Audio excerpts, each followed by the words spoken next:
मैं आपका प्यारा दोस्त हमसफर मौलिक चौकसी।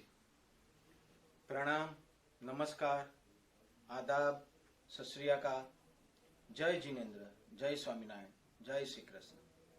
आज मैं आपको ये समझाने जा रहा हूं, या मुझे जो थोड़ा बहुत जो भी नॉलेज है वो एक छोटा शेयर करने जा रहा हूं। प्रयत्न और प्रार्थना माने हार्ड वर्क या वर्क एंड प्रेयर, वो दोनों हमारी लाइफ में क्या इंपॉर्टेंस रखते हैं। तो सबसे पहले प्रयत्न के बारे में हम सोचे तो सारे वर्ल्ड में जो भी सबसे बढ़िया अध्ययन है जिसे श्रीमद् भगवद गीता कहा जाता है, तो श्रीमद् भगवद गीता में भी यही कहा गया है कि कर्म करे जा, फल की चिंता मत कर। माने कर्म, what do you mean by the कर्म? कर्म माने प्रयत्न। अभी प्रयत्न किस किस टाइप के होते हैं? हम रेगुलर जो भी काम करते हैं उसे हम एक फेज में हमारा एफर्ट्स या प्रयत्न कह सकते हैं। कई बार हम गधे की तरह काम करते हैं और कई लोग वही काम एक स्मार्ट तरीके की तरह करते हैं।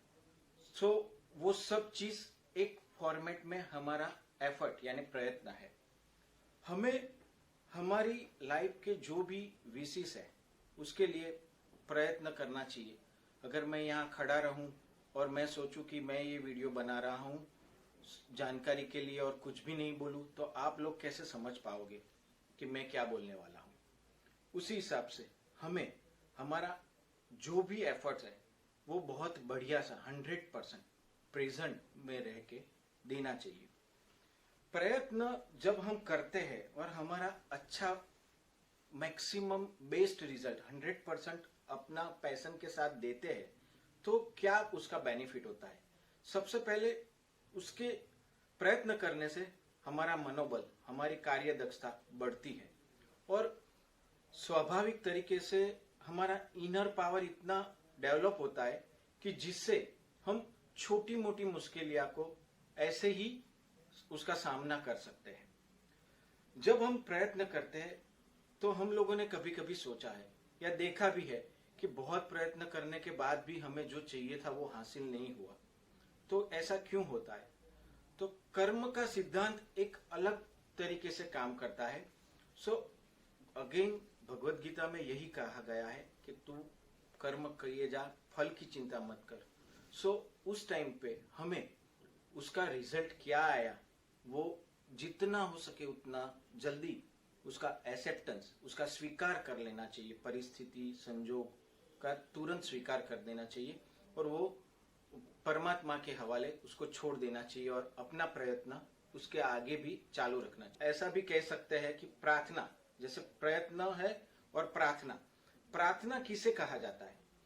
माने एक उसका सिंपल लाइन में, वन लाइन में हम डेफिनेशन दे तो ऐसा कह सकते हैं कि आज तक हमें जो मिला है वो ऊपर वाले ने जो भी दिया उसका हम एक लेवल पे उसका थैंकफुलनेस या ग्रेटिट्यूड हम करें, उसे प्रार्थना कहते हैं।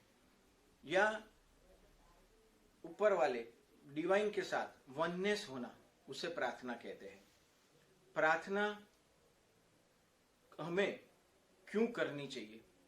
क्योंकि जैसे कोई अच्छा वाला मोबाइल है और उसमें बहुत बढ़िया फीचर्स है, उसके स्पेसिफिकेशन बहुत हाई है, पर उसमें सिम कार्ड डाला हुआ नहीं है या नेटवर्क नहीं है, तो वो मोबाइल कोई काम का नहीं होता है। उसी तरह प्रार्थना हमें डिवाइन से कनेक्ट करती है।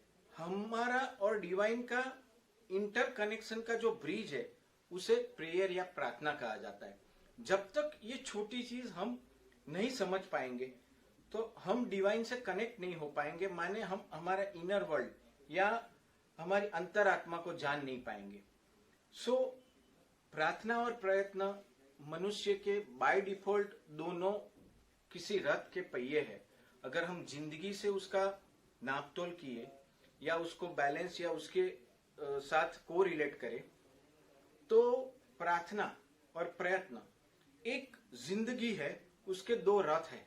अगर किसी एक भी पहिए में कोई भी पंचर हुआ या गिर गया या उसमें कुछ भी हानि हुई तो हमारी लाइफ खुद के लिए भी बढ़िया नहीं बना सकते, और खुद के लिए हम बढ़िया नहीं बना सकेंगे तो हम हमारे आसपास के कुटुंबी लोगों को या माँ बाप को या अपने बच्चे बीबी को या हमारे साथ जुड़े हुए हमारी टीम वाले को, रिलेटिव्स को या समाज को कुछ नहीं दे पाएंगे।